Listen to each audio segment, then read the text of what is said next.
Data breach. Can we wait for it to happen? Is our topic today. Our guests today are Sajai Singh and KK Mookhey.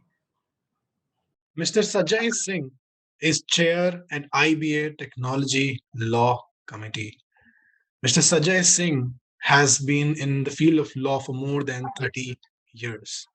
He works as a chair of corporate commercial practice in J. Sagar Associates. He has been a partner at J. Sagar since 1992. Welcome to the show, Sajai. Thank you. Thank you so much, Akarsh. And I'm looking forward to this podcast. And with that, back to you. KK Mookhey is the founder of Network Intelligence, is an expert in cybersecurity. He has grown Network Intelligence from a one-man company to a 600-employee company operation, with offices spanning in New York, Dubai, and Mumbai. He's an expert in IT strategy, information risk assessment, and mitigation strategies. He also excels in information security policies and procedures.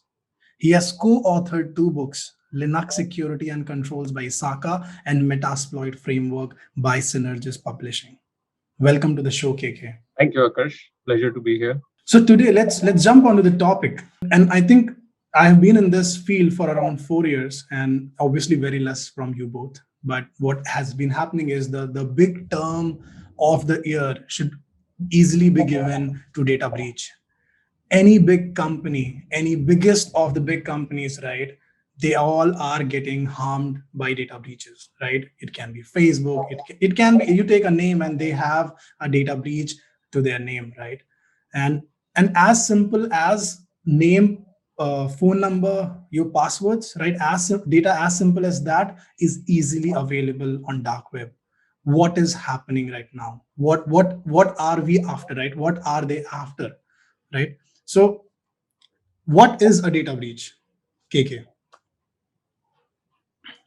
So I think the first common understanding of a data breach is basically data that is critical to the organization or is protected by some law. For example, in the EU, we have GDPR, which clearly outlines what is considered as personal information and sensitive personal information. India, we have a draft law, and I'll leave Sajai to speak more on the legal aspect. But basically, anything, any leakage of data of this sort would be considered a data breach. Now, is it large volumes of data? Is it a few customer records leaked out? I would say it should be reasonably large amounts of data. Like if we're talking about an insurance company or an e-commerce company and we're talking about a handful of customer data records leaked, one would not classify that as a data breach to be really concerned about. But yes, when it starts getting into tens of thousands and hundreds of thousands and millions of records, then we do have a data breach on hand. And the other aspect which one might also want to think about is things like ransomware, which is so prevalent. But would that be considered a data breach or no? It's kind of debatable because some ransomware attackers will actually hold your data to ransom in the sense that they will threaten to leak it if you don't pay them. Whereas most other ransomware authors will simply say, we'll not give you the decryption key. So it's if the ransomware author also says that we will leak your data if you don't pay us, then that would also probably classify as a data breach.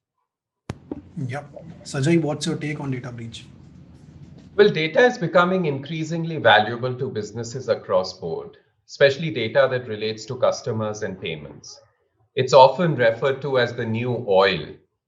However, unlike oil, it cannot be traded, but it can definitely be stolen. And like KK said, encrypted, and you can do various things with it.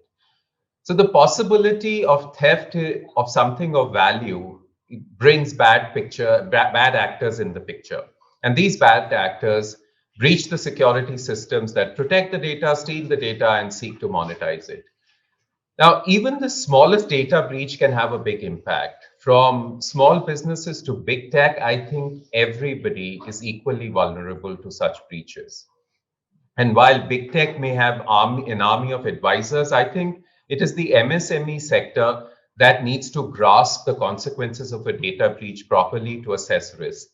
Understanding risk requires a clear-eyed view of the consequences of a data breach.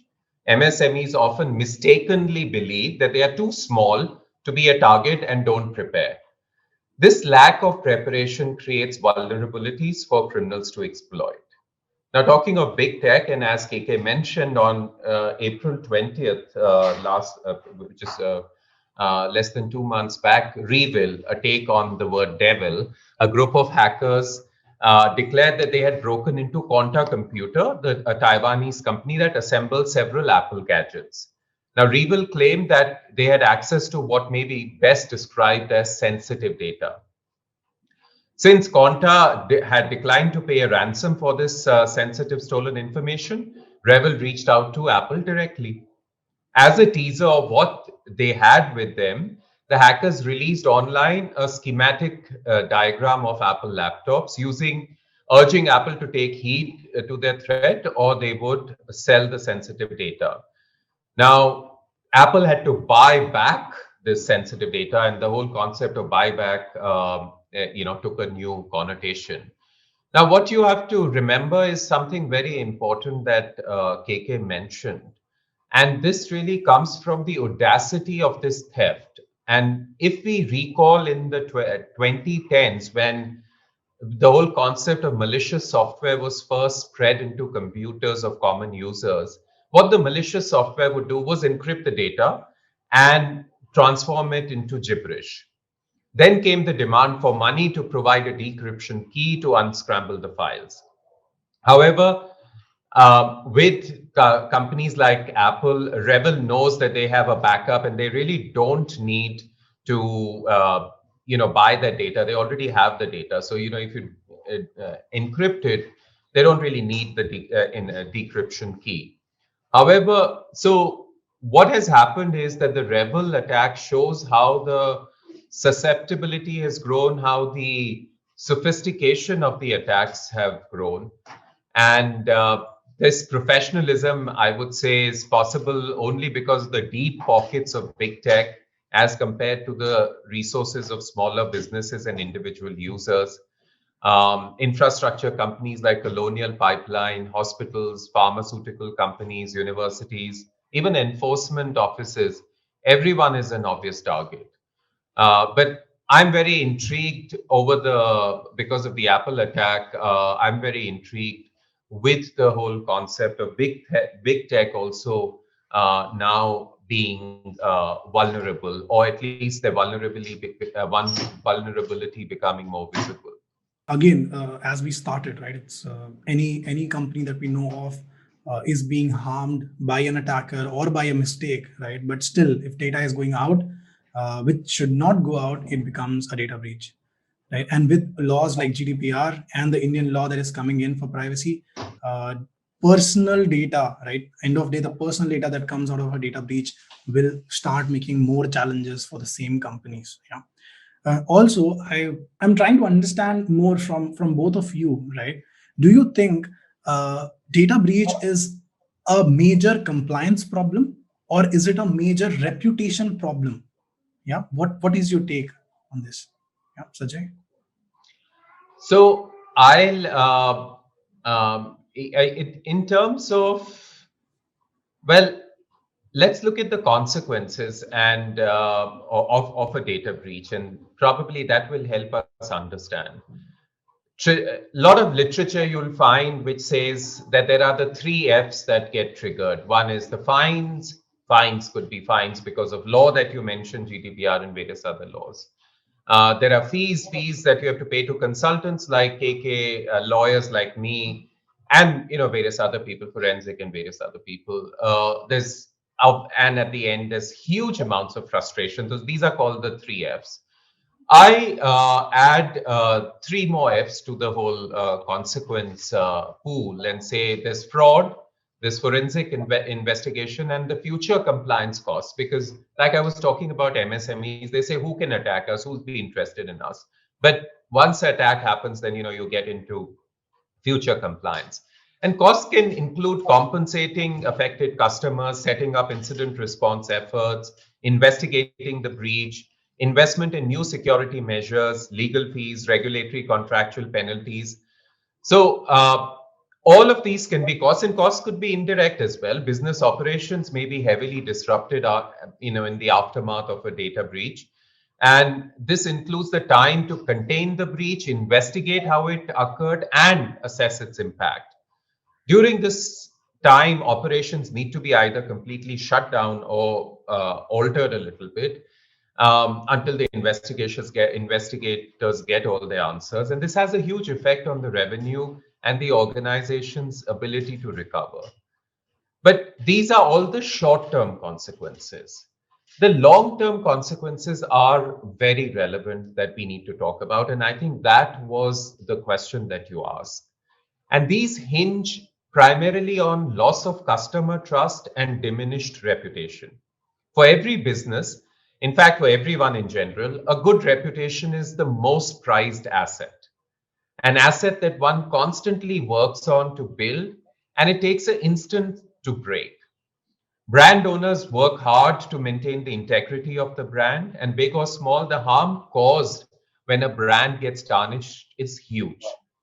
While businesses can and do recover from the consequences of a data breach, but the loss of trust, a tarnished brand, a diminished reputation that a data breach causes can have a huge impact, especially on the bottom line. And for example, for listed companies, a breach can significantly impact its share price and valuation. I'll give you an example. If you remember, in 2016, Verizon acquired Yahoo. Now, they had a huge price for the acquisition, but they got a 350 million discount, primarily because Yahoo had a data breach in 2013, which came to light in 2016 when the acquisition hadn't happened, but they were in the final stages.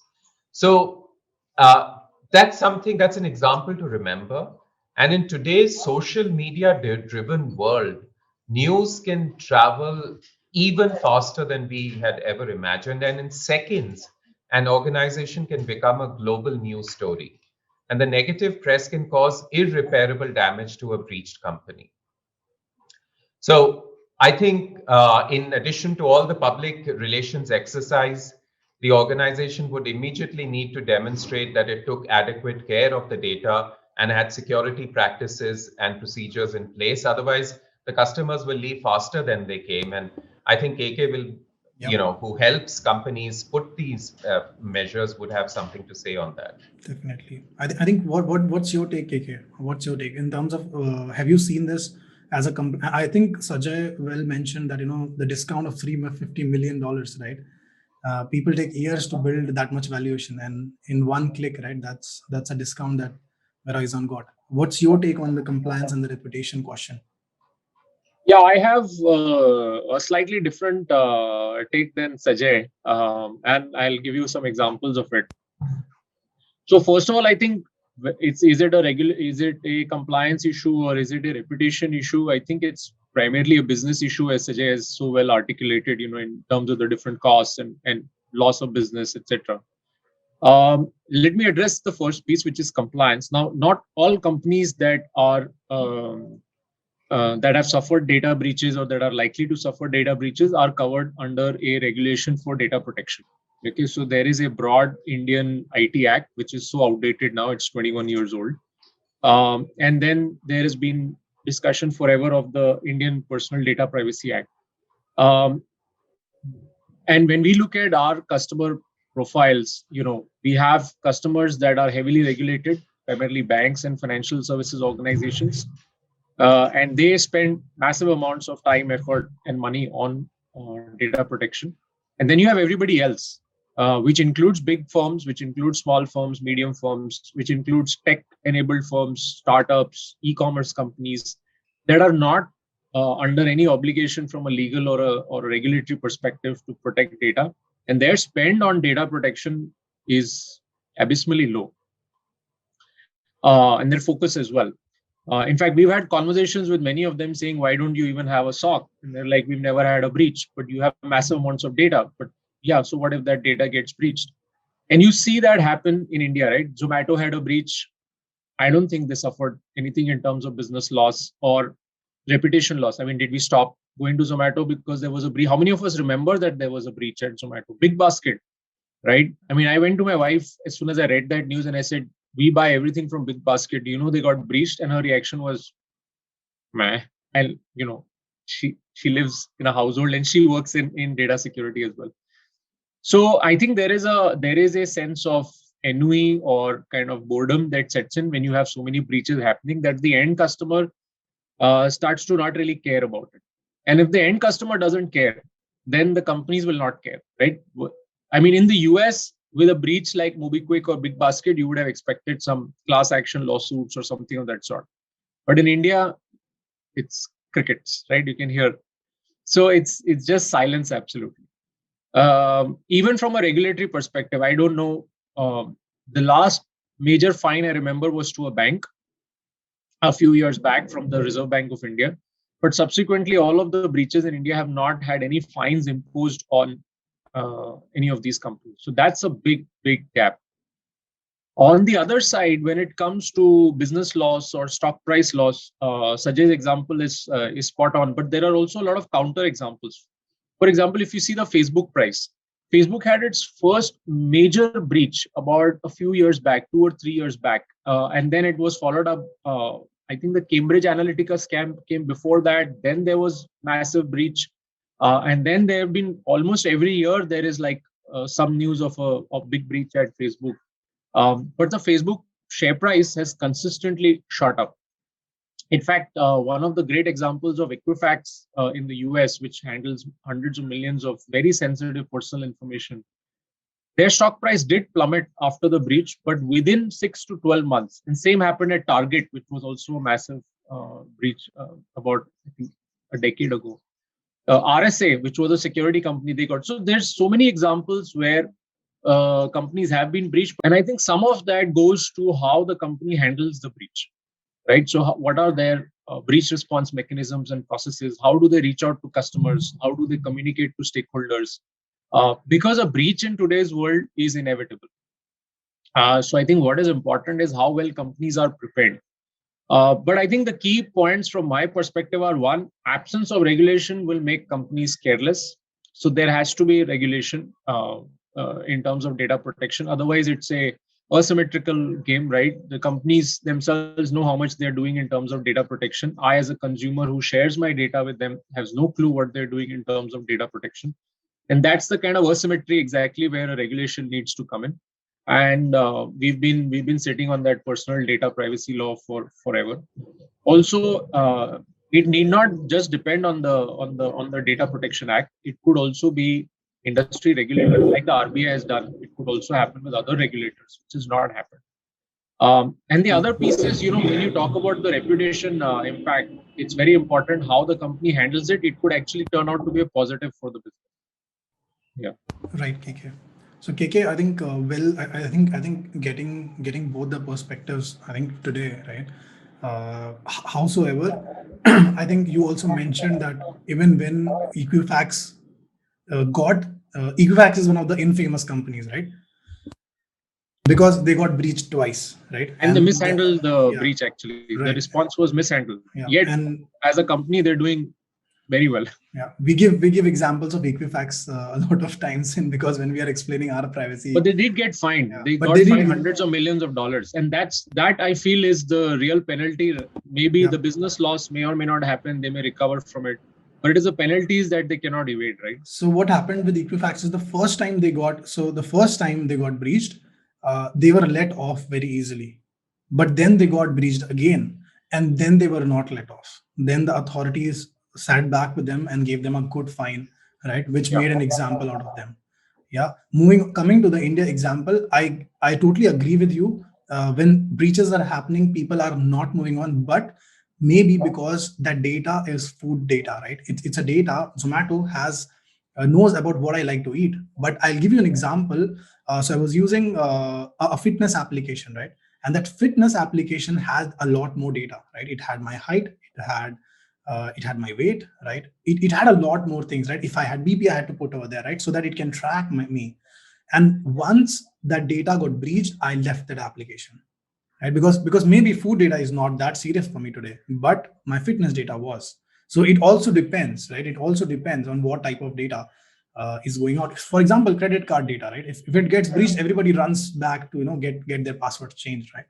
So yeah, definitely, I think both the perspectives bring us to a conclusion, right? It's that even when in India, being in India, we've started hearing about it, but things as small as WhatsApp privacy policy changes, right, are affecting people in India already to move to an application which was totally foreign to them, right? A few weeks ago, and they started jumping to Signal, right?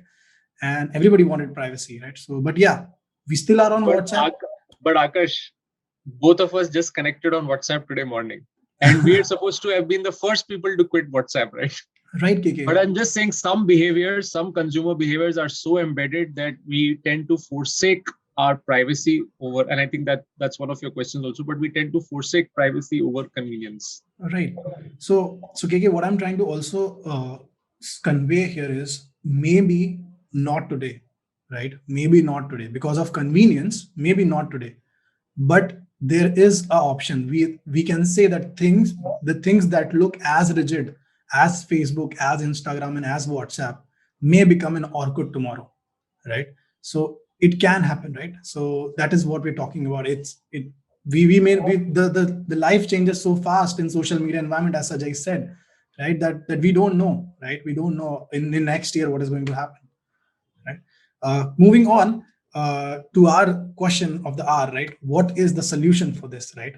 And I think you, Sajai and KK, I think probably you both have given some answers already in the answers, but I think specifically what should a company do, right? An MSME do or a corporate do to solve the data breach problem? Yeah.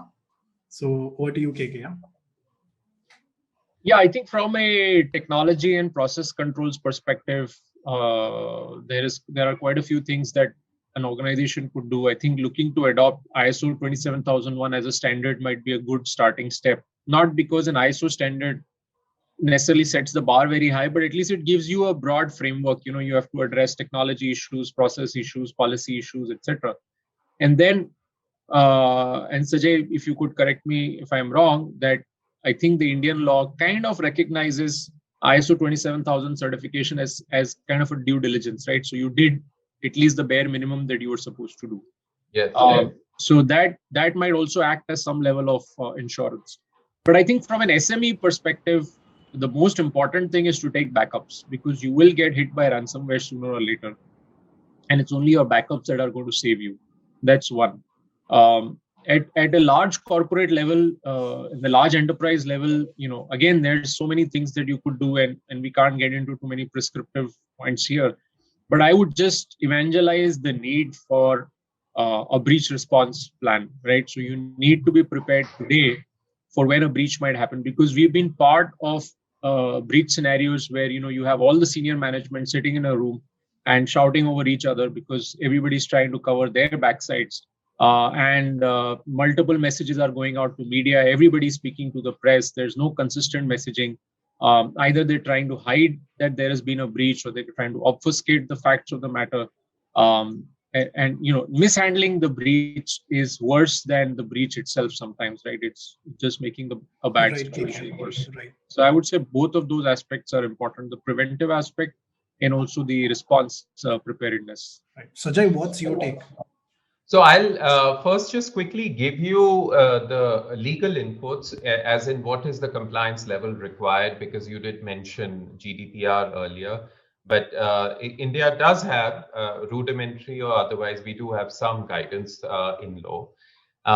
We have, as KK had mentioned, we do have the Information Technology Act 2000, which is the mother law.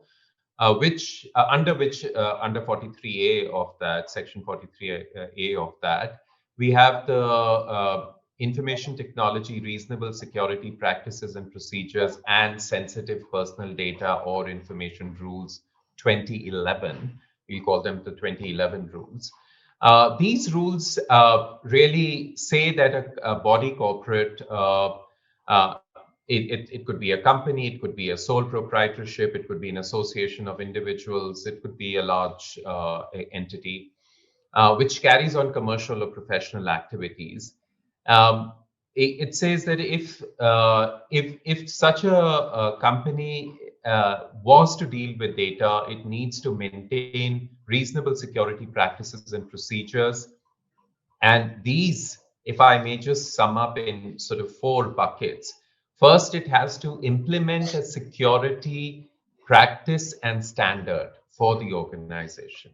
And that's, we've spoken a little bit about that. I'll come to that in a minute as well, about on the ISO. But you could choose whatever you like. The second is you have to have a comprehensive, documented information security program and information security policies. And these policies, the next point is, should contain managerial. So it's not just technical, it's also managerial, technical, operational, and physical security controls. Physical security on hardware, on things that may not really be data in that sense. So, you need to have a comprehensive, you can't just say that we've got the technical things in place, like KK mentioned. When you have a management meeting, it can't be that everyone is saying, oh, I did whatever, or that there was technology. Each one has to commit to it. And what the government has found is the ISO 27001 guidelines are probably the ones that meet most of the requirements. Still, something else comes into in India. Now, you could set things, a business could keep perimeter security practices and procedures in place, and that's very good. But I think if you are dealing with data and information, what is needed is a data-centric solution and a tight control which starts from who can access specific files and data sets. And while encryption does help, and you could encrypt and control access, but even with encryption, you have to be sure what kind of encryption is useful for what business, and what the level of awareness is in that business. Even if there is a data breach and unauthorized individuals get access, if you've done these things, if you put practices in place, and you put encryption and otherwise controls in place, then while a data breach, you may or may not be able to avoid, but at least with regard to the encrypted data, you may be able to avoid or control the data breaches. And when demonstrating your compliance with an authority, you could demonstrate the fact that you did all you could, and then beyond that, you couldn't have done very much, and then still the data breach happened. Yeah. So the risk level can be brought to acceptable levels. Very well articulated, Sajai. And I think from here onwards, we talked about data breach, we talked about how much it affects the reputation, how the fines have been going, how do we demonstrate compliance, and can we also help our listeners, right, to understand those few things, right, that they can understand to implement in their organizations, maybe like the industry best practices to safeguard against the data breach? Yeah, KK and Sajai. I think let's start with Sajai. Okay, so I will say that you know what, and KK will give you all the technical bits. But from the data breaches that I've handled and continue to handle for clients, these are my practical inputs. So KK will give you the real technical inputs. See, one of the biggest issues was employee awareness and regular training. And Akarsh, what I found is that, or what I feel is that each employee of a business needs to know some basics. Like, it could be very simple: how to spot a phishing email, how to create a strong password, and why you should use a multi-factor authentication in a digestible and a memorable manner. Now, I would say that defending against cyber threats is not just the purview of the management that we were talking about who sit in boardrooms. It's the requirement of everyone in the organization. And in addition to educating and training your employees, it is important to keep the data of the organization to the bare minimum. So only keep the data you need, destroy what you don't need, monitor And today in COVID and everything, the remote monitoring is becoming very common. But I'm just saying remote monitoring should be there all the time of your networks. Keep backups, safeguard physical data. Physical files get lost, and physical files also contain data. We are so focused on electronic. Audit the data, audit your computer resources, updates people forget to put, patches people forget to put. And regularly, if you're putting updates and control, regularly managing and auditing your computer resources, you're way ahead of the curve.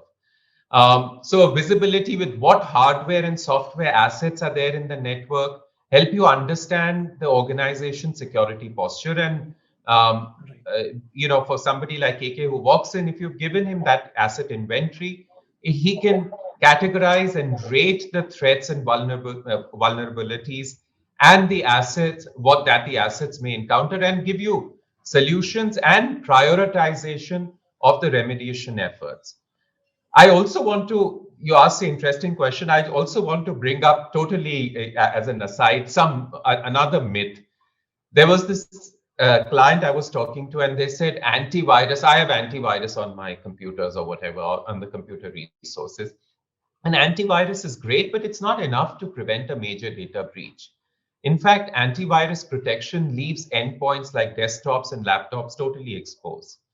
So, and that desktops and laptops have become a major gateway for breaches. So the security team and people like AK need to understand where these points are and these vulnerabilities to be able to give you that solution. And an endpoint solution using encryption will prevent data loss and leakage.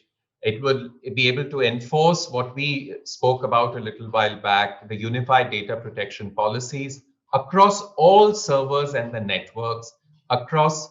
And if you're mirroring that with all the people, then you are substantially reducing the risk of data breach. So that would be my take on this response. But I'll hand over to KK, who will give you the technical inputs. Yeah. KK, would you like to add on to this? Yeah. Yeah, I think the only other thing I would kind of add on to the excellent foundation that Sajai has laid is that try not to do everything by yourselves, right? SMBs should adopt the cloud. It's better to go on Office 365 or Google Suite than hosting your Microsoft Exchange servers yourself. And then, with these platforms, you get storage encryption and the whole 9 yards. You get multi-factor authentication and so on and so forth. And just harping back to an earlier point, which is take backups, because I think from an SMB perspective, the two threats that are very important to understand. One is, of course, ransomware, where your data could get encrypted, and unless you pay a huge sum, you won't get access to your data back, and that's devastating to your business. So you have to have backups in place. And the other big threat to an SMB that they should realize is something called business email compromise, which is not a privacy subject or such, but more in terms of when hackers get access to your email accounts and then they monitor a transaction that is about to take place. And just before the funds get transferred, they change the banking account information and you end up transferring the funds to the wrong account. So that's very common in the SMB segment. It's a multi-billion-dollar scam, and ransomware is now maybe in the trillions of dollars, if not in the high hundreds of billions of dollars. So I think those are two key aspects. Yep. And pretty much what Sajai said should keep you in good shape, plus the backups. Yeah. Exactly. Even all my knowledge of cybersecurity and privacy just came out. Listeners, okay, one and the checklist is here. I think I'm going to cut that part and put it out for people to follow, right? Safeguards should follow. This is 1, 2, 3, 4, 5, 6. It's the best one yet. Yes, absolutely. Yeah. So there's a special section for our listeners today. The special section is where they want to understand how can they pursue a career like you, right? So I would like to give the mic back to Sajai and then to KK for a short 30-second, 1 minute, right? And try to I know it's not possible easily, but obviously it's possible, but not possible easily. I know, right? And I've been knowing you folks, but still, right? It's for people there, they are motivated by you, right? Even for me, right? I was talking to Sajai and I was like, I had to start a podcast to talk to you, right? Oh, Akarsh. So back to you, Sajai and KK. Yeah. Well, if my life has been an inspiration for anyone, I think I am so happy that my life was well lived. Um, it's hard to say, Akash, that what advice I would give people who would want to do something like I have done. I think I have a long way to go. But the only advice I would give is just focus and hard work. That's all that I can say. Um, the circumstances in my career kept changing, and my career actually spans the change of Indian economy and how the economy kept changing its focus. And I had no option but to continue to, evolve based on that. So I guess I was open enough to adapt to the changing circumstances. So that would be something that was important. But didn't lose focus. I wanted, whatever job I did, I wanted to do a good job. I still, whatever I want, whatever small or big work I'm given, I like to do the best I can. And there is no substitute for hard work. And I have seen that, be it in a conversation, be it in client advice, be it in a large matter, small matter.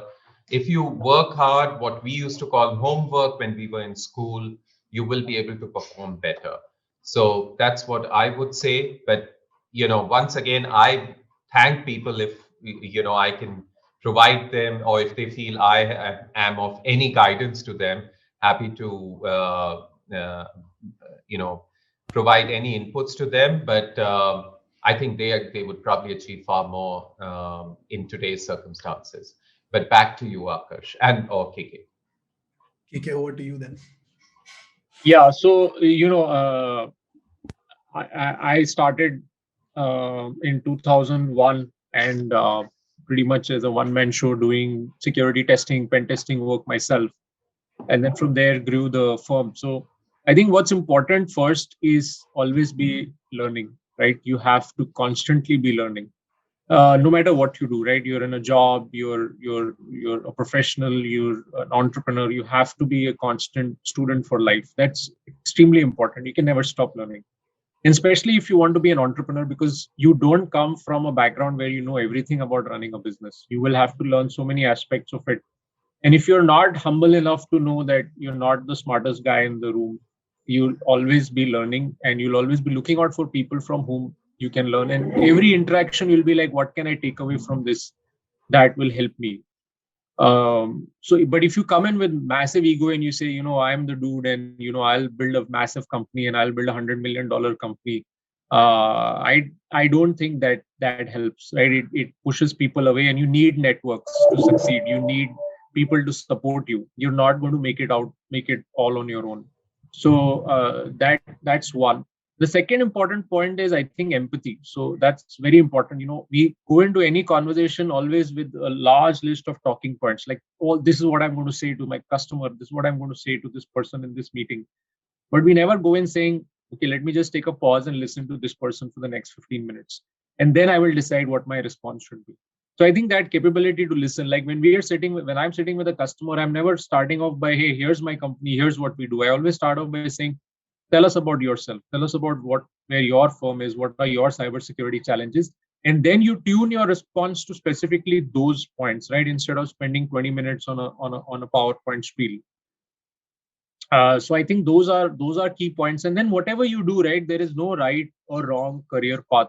If you combine what Sajai said in terms of hard work, in terms of smart work, in terms of focus, and then you're a student for life, you're always learning, and you are humble enough to be on that constant path of learning, I think success will come, right? And also long-term thinking, always be thinking long-term, like never go into a relationship or a contract with a customer thinking, how much can I generate revenue from? Today, our largest customers that we have, which are massive in terms of revenue per year, they all started off by giving us like one app to test, and I didn't go into that conversation saying, yeah, this is useless. Why are they giving me one app? They have hundreds of apps that I could be testing for them. I'm not going to do this work. It's too small for me. No, I said, okay, this is a foot in the door, right? It'll grow into something big. So I think that long-term thinking is very, very important, whatever you do in life. KK, I think KK and Sajai, I think both. I think I am learning a lot from both of your guidance now. Just in the last 2 minutes, I have taken a lot. So I'll definitely remember this, and I know this is something that every entrepreneur should also hear, and not just a professional, right? Especially because if you look at entrepreneurship in India, there are a lot of incubators, right? There are a lot of other people who are trying to help out, but getting the right guidance is I can say for my path, right, has always come from people I have closely known, right? People who have been my mentors, like my last company KPMG. I've got a lot of mentorship from them. My other internships that I did with the founders are from them. But it's very true, KK. It's very true, Sajai. Right? It's this is something that I will probably put this as an entrepreneurship as well in coming time. So moving on. So we now moving on from our special round. We have the fun round, right? Which is the rapid fire round. Yeah. So our I know I No, did but not tell you about. before that, we need to know what's in the hamper. So the hamper is, I think, we'll once the things Okay, open. okay. No, I didn't want to put you on that spot, Akash, but we need a hamper. We need a hamper. Yeah. You get a free application testing from Saro.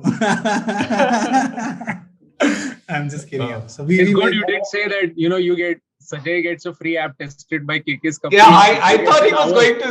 Yeah, that's what I thought. Free consulting, legal consulting from Sajai. Chalo, Yeah, that's what I thought. I thought he's going to say. Akash, for next time you remember, the hamper is pass on the buck. Yeah, the hamper is there's a partnership coming out between three of us, right? That's the hamper. Yeah. So, but yeah, I think I'll not talk about it more here. I'll call you guys afterwards. So, rapid fire questions. Okay, rapid fire questions. The important questions, the best questions of the day that everybody wants to know from you. Right? Have you ever been scammed, Sajai? No. Yes. Because why? I'll tell you why. Because it's in terms of my email, it's very interesting. I just use my official email, and everyone says, this is. Don't you have a personal email? I'd never keep a personal email. I keep making for a particular purpose, and then I forget the password, and then it goes off. So if those emails have been scammed in some way, I don't know. But no, I haven't been. So my official email, that just shows that JSA has very good security practices and procedures. A plug for JSA, a plug for KK who helped us, and it's so we don't really need to worry about any phishing or any scamming here. Right. KK. Yeah, KK. Yes, KK said yes. KK said yes. Because, because as the smart cybersecurity professional in the room, I once gave my card to my driver to get the fuel filled in the car, and obviously he went to a gas station where they skimmed the card. So next day morning, I had some weird charges on my card, which got reversed after a lot of pain. But yeah, thought me better than to hand cards over to. Yeah. That's much better than going for a lottery on the Gmail, right? We get so many. Or that email from Nigeria. Haven't you got emails from Nigeria, KK? Yeah, but I didn't fall for them. This one, I walked into this scam, right? And the other one is where one of your friends is stuck somewhere and doesn't have money. Yeah. And from his WhatsApp, that question will come. Hey, can you please? Yeah. Can you send me money because I'm stuck and I need to buy a ticket to return to India or something? And you're wondering how, and you really don't know what to do. Yeah. I think my question of wondering is like, how did my friend go to like Barcelona? How did he get money first of all to go to Barcelona? Moving on to a next question: data privacy versus convenience. What do you choose? Who is to answer? Sajai. Data privacy. I don't think I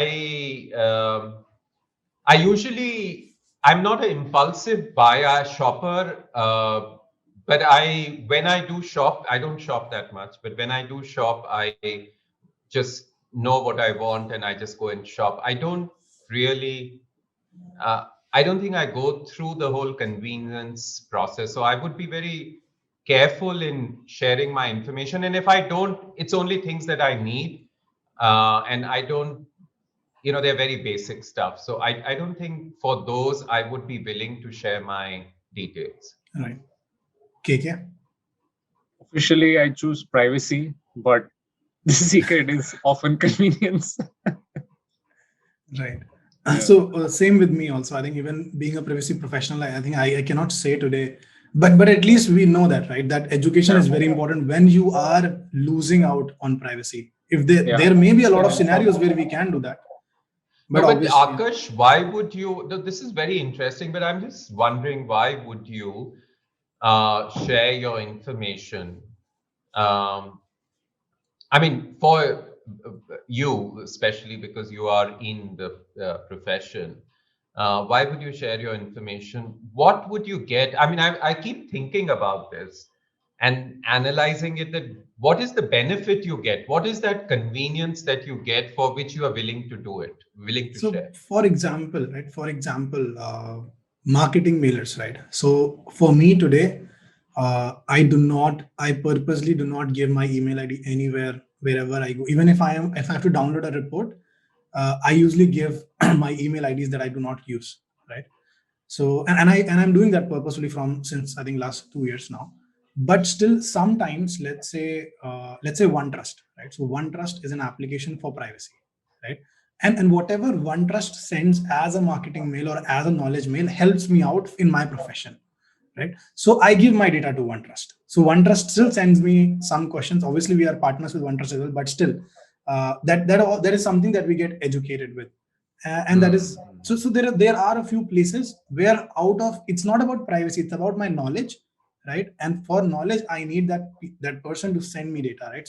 Do some analytics on me and send me the data, right? For example, Zomato, right? So we all have given our data to Zomato or a similar application like Swiggy. And now they have analyzed, right?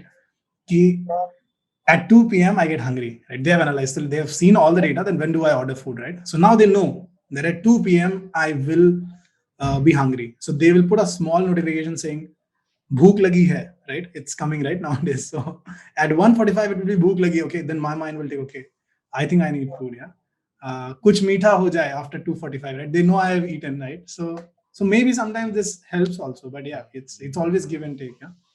So it's the push and the pull of marketing. Okay. All right. Great knowledge for me.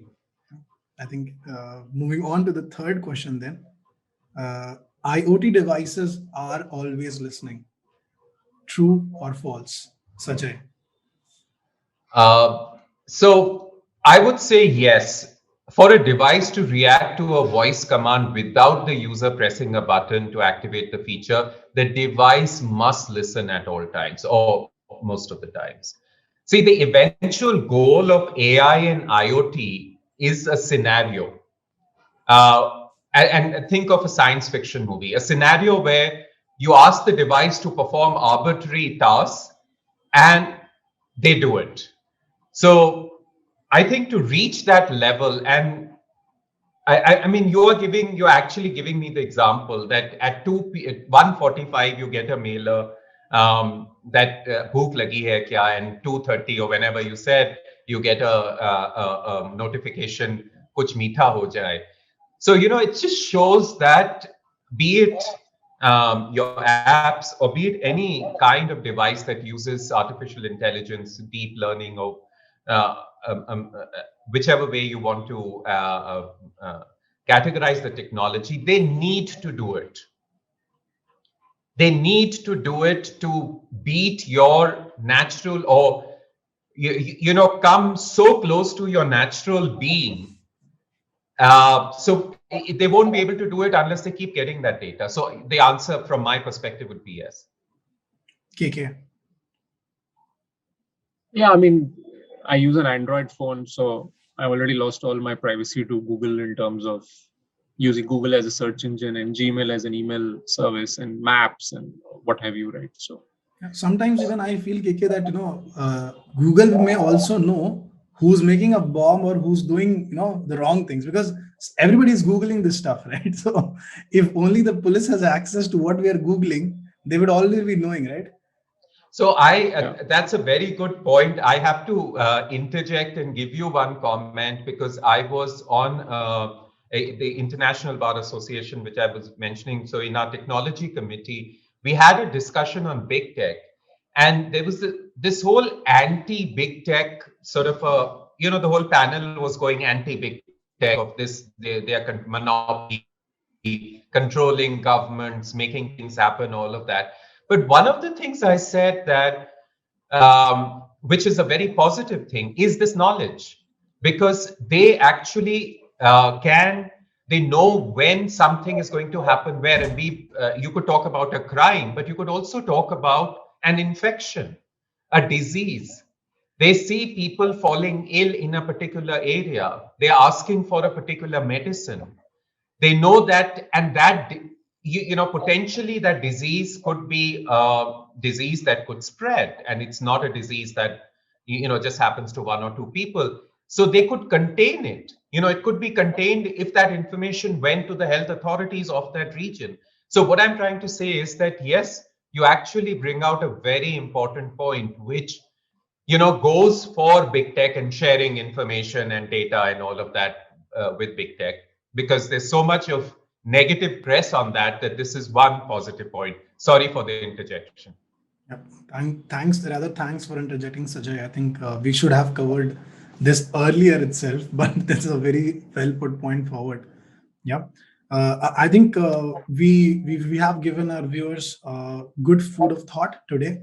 So thank you, Sajai and KK, for joining me today and giving our audience an understanding of data breach and what can they do, right? Or what can a corporate do, right? And what more can they think about their data when they are giving their data outside, right? These challenges keep growing every year, every month, every day, right? But we all three will see in another year how the Indian community grows in this field, right? Over to Sajai. Yeah, thank you. Thank you for having me, Akarsh. And it was a pleasure to chat with you. It was a pleasure to speak with you, KK.